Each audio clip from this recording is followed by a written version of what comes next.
After discovering my elderly mom in tears over constant harassment from our power-hungry neighbor Patricia, I decided to put my multi-millionaire resources to work and uncover the corrupt secrets destroying our peaceful community. But when my investigation revealed something far more sinister than petty rule enforcement, would Patricia's reign of terror finally meet its match against someone who could truly fight back? Welcome to my channel. Please subscribe if you want more Karen and HOA stories. The day everything changed started like any other Sunday morning. I was video chatting with Mom while she proudly showed me her award-winning roses, the same garden she had tended for 30 years in our peaceful suburban neighborhood. That's when I first heard the shrill voice through Mom's phone. "Excuse me, but those roses are clearly violating Section 8.2 of the HOA bylaws." Mom's hands trembled as she turned the camera, revealing our new neighbor Patricia Wheeler standing there in her pressed beige pantsuit with a measuring tape in one hand and her phone in the other, already taking pictures. I watched helplessly as this woman I'd never met started lecturing my 72-year-old mother about how her beloved roses were exactly half an inch too close to the sidewalk. "I've just been elected HOA president," Patricia announced with a smug smile, "and I'm going to restore proper standards to this neighborhood." She waved her measuring tape like a weapon. "You have 48 hours to move these roses back, or you'll be fined $100 per day." I tried staying calm. "Mom, don't worry. I'll handle the fine." Running a successful tech company meant I could easily afford them. I figured throwing money at the problem would make it go away. Looking back, I should have recognized the warning signs. The roses were just the beginning. Within a week, Patricia found 3 more violations. Mom's vintage mailbox that Dad had installed before he passed away was suddenly not up to community standards. The wind chimes Mom used to track wind direction for her gardening were deemed noise pollution. Even the garden gnome collection she'd gathered over decades was labeled as lawn ornaments that needed immediate removal. Each morning, Patricia would do her inspection walks, ruler and camera in hand. She'd stop at Mom's house longer than anywhere else, taking measurements and photos from every angle. Other neighbors started whispering about how she seemed fixated on our property, but nobody dared stand up to her. They'd seen what happened to the Johnson family when they questioned one of Patricia's violations. Their appeals were mysteriously lost, and the fines doubled. I was in the middle of a huge company merger, flying between meetings in different cities. Every time I landed, there'd be another email from Patricia with a new violation notice. Mom tried handling it herself, but her arthritis made it hard to keep up with Patricia's endless demands. She started skipping her beloved Ed Garden Club meetings too embarrassed about all the violations. The breaking point came when Mom called me in tears. Patricia had posted photos of our non-compliant property on a neighborhood Facebook group, calling it an eyesore that was destroying property values. Seeing my mother's garden, her pride and joy, labeled as neighborhood shame broke something inside me. What Patricia didn't know was that while she was playing dictator with her measuring tape, I was finalizing the sale of my company. She thought she was dealing with a busy son who could just keep paying fines to make problems disappear. She had no idea she was poking a bear with resources not just to fight back, but to completely change the game. That night, as I booked a flight home, I got an email from Patricia with a contractor's quote for mandatory landscaping improvements totaling $23,000. She'd helpfully attached a list of approved contractors, all coincidentally charging 3 times the normal rate. I smiled as I typed my response. "Dear Mrs. Wheeler, I'll be addressing these concerns in person. See you soon." Little did Patricia know I wasn't just coming home with a checkbook. I was coming with a plan, and her perfect little power trip was about to meet its match. The morning started with another certified letter in Mom's mailbox. My heart sank as I watched her hand shake while opening it. The 5th notice this month. Patricia Wheeler, our next-door neighbor and HOA president, had really ramped up her campaign against us. This time she claimed Mom's American flag was mounted too low, and we had exactly 48 hours to fix it or face a $500 fine. I helped Mom to her favorite chair and made her some tea while she told me about yesterday's incident. Patricia had stood in our driveway for 30 minutes, taking photos of Mom's prized roses and measuring the height of each bush with a ruler. When Mom tried to ask what she was doing, Patricia just snapped, "If you can't maintain your property to HOA standards, maybe you should consider moving to a retirement home." The next day, flyers appeared in everyone's mailbox about a special emergency HOA meeting to address serious property violations threatening our community's values. Patricia had carefully timed it for when I was supposed to be in Japan, closing the biggest deal of my career. But what she didn't know was that I'd been secretly recording every interaction and keeping a detailed log of her harassment. That afternoon, while helping Mom with her garden, I noticed Patricia hosting what looked like a tea party in her backyard. Mrs. Anderson and Mrs. Thompson from the HOA board were there, along with several other neighbors. Through the fence, I could hear Patricia's shrill voice. "It's such a shame about Eller's house. You know, my realtor friend says properties like that could drop our home values by 15%. I checked Mom's security cameras that evening and discovered Patricia had been coming onto our property. Night moving, Mom's potted plants slightly over the property line, then taking photos the next day as evidence of violations. My blood boiled watching her deliberately set us up, but I kept my cool. I needed more proof. The following week, while Patricia was at work, I hired a professional landscaping company to completely redo Mom's garden. Everything was exactly to HOA specifications. I'd memorized every rule in their handbook. The look on Patricia's face when she came home was priceless. She stood in her driveway for nearly an hour, desperately measuring and photographing, trying to find violations that no longer existed. But Patricia wasn't done. She started posting about Mom on the neighborhood Facebook group, claiming she'd seen rats near our bird feeder.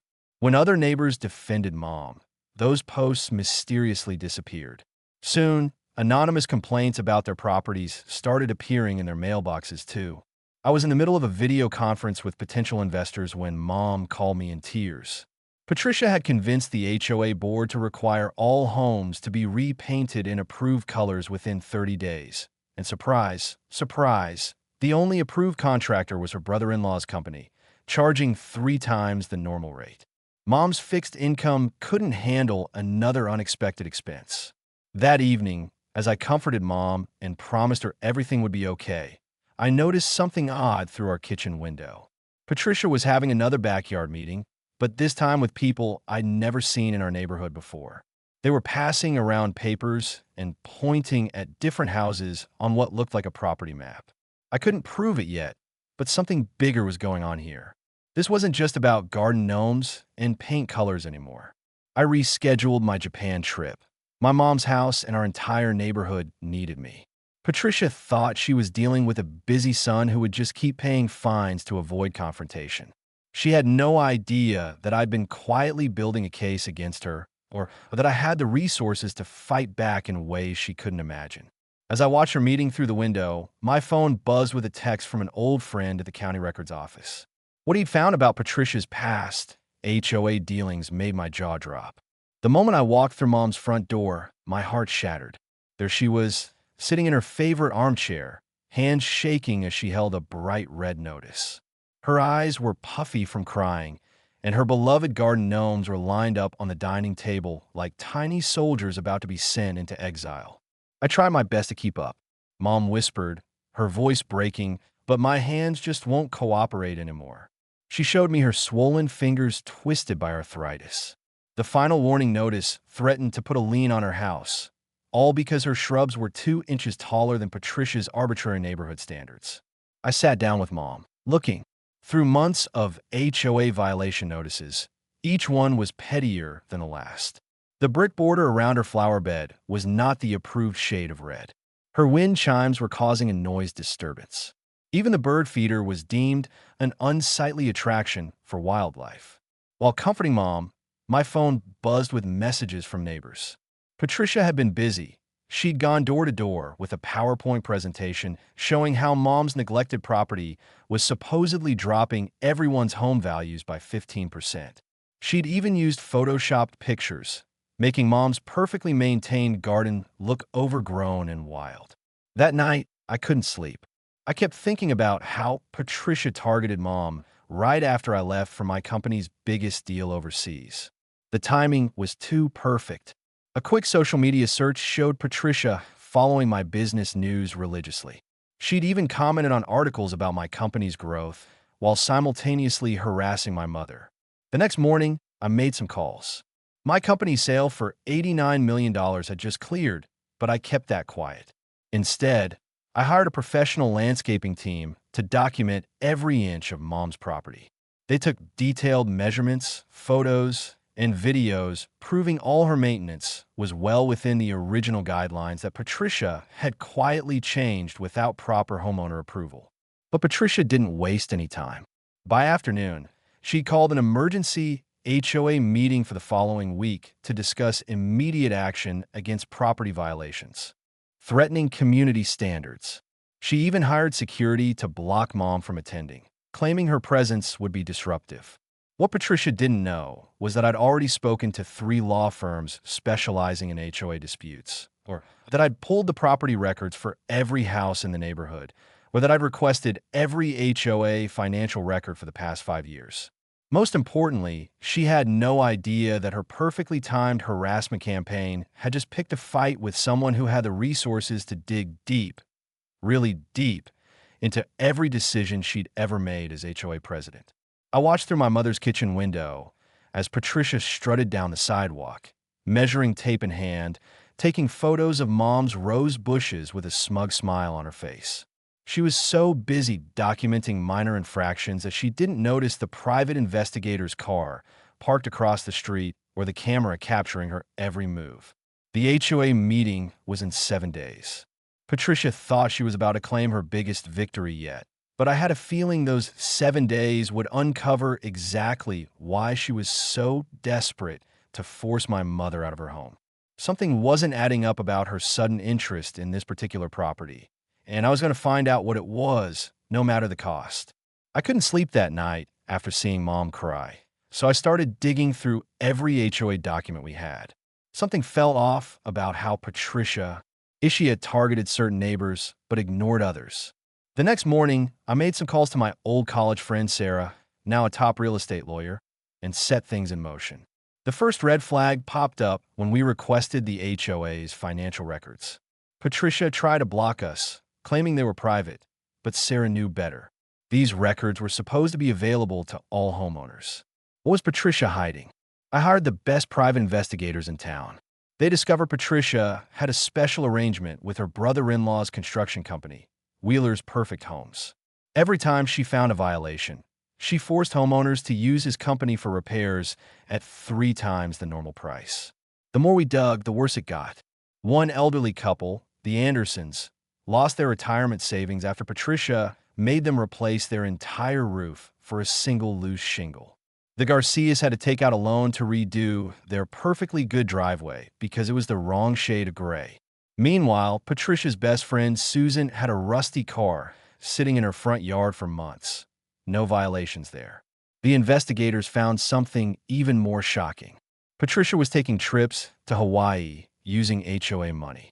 She'd been writing checks to herself from the community fund, claiming they were for emergency repairs that never happened. Over 3 years, she'd stolen more than $50,000 from our neighbors. I spent weeks building a case, gathering security camera footage, bank statements, and sworn statements from contractors who'd been threatened into keeping quiet.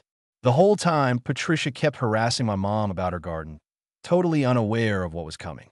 Then came the breakthrough we needed. One of Patricia's former assistants reached out to me. She had copies of emails showing Patricia bragging about how she was cleaning up the neighborhood by forcing out older residents who couldn't afford her ridiculous fines. She specifically targeted people she thought couldn't fight back.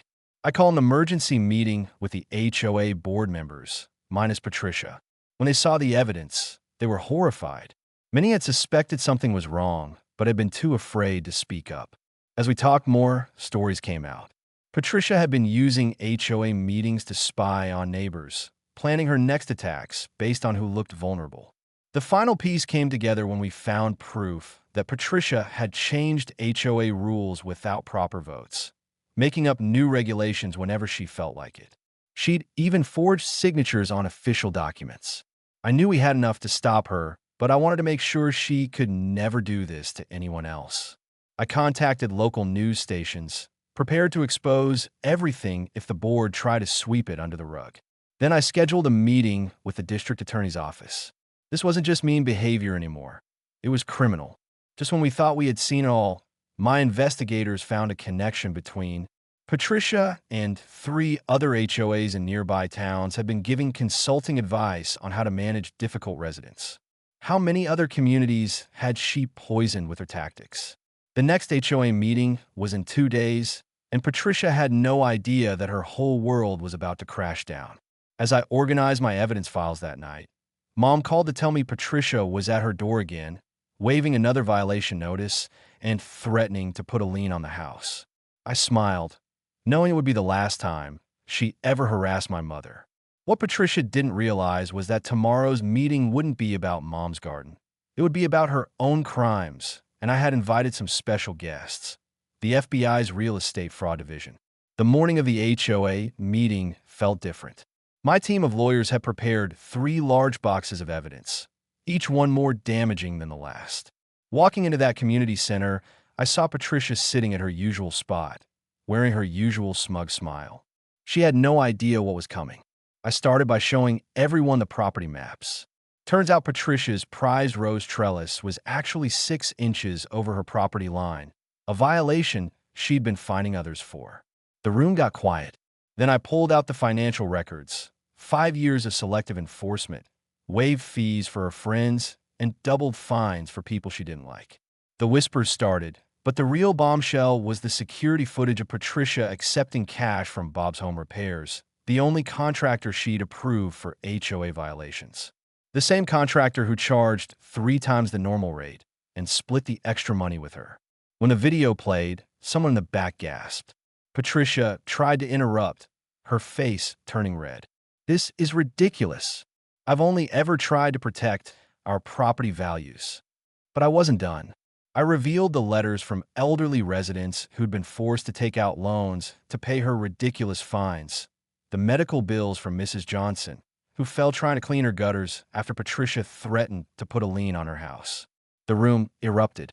Neighbors started sharing their own stories. The Christmas lights they had to take down, the children's basketball hoops they were forced to remove, the garden beds they had to destroy. Years of pent-up frustration poured out. I laid out my plan. I'd already bought 4 properties in the neighborhood, giving me enough voting power to call for a special election. The law firm I hired had drafted new HOA bylaws that would prevent any future abuse. We'd have a resident review board for all violations and special protections for elderly and disabled homeowners. Patricia stood up, shaking. "You can't do this. I've been president for 6 years. I know the rules." "That's the problem," I replied calmly. "You knew the rules too well, and you used them to hurt people." "Not anymore." The vote was unanimous. Patricia was removed as president. But that wasn't all. The district attorney's office was very interested. In the evidence of embezzlement and kickbacks, we uncovered that 3 weeks later, Patricia was facing criminal charges. We used the recovered funds to start a neighborhood assistance program, helping elderly residents with home maintenance. Mom's garden is thriving now, and her gnomes have multiplied. The new HOA board meets monthly to share cookies and actually help neighbors, not harass them. Last week, I saw Patricia loading a moving truck. Her precious white picket fence, the one she'd forced 5 other families to remove, had to come down under the new bylaws. As she drove away, Mom and I sat on the porch swing, drinking lemonade and listening to her wind chimes. "You know," Mom said, smiling at her garden gnomes, "sometimes the best revenge is just making things right." The next day, we got a call from a reporter. It turns out similar HOA corruption cases were popping up all over the country. Our story had sparked a movement, and now other communities were fighting back too. Mom's garden gnomes had become a symbol of standing up to HOA bullies everywhere. Sometimes the biggest changes start with one person saying enough, or in our case, with one retired teacher and her army of gardeners gnomes.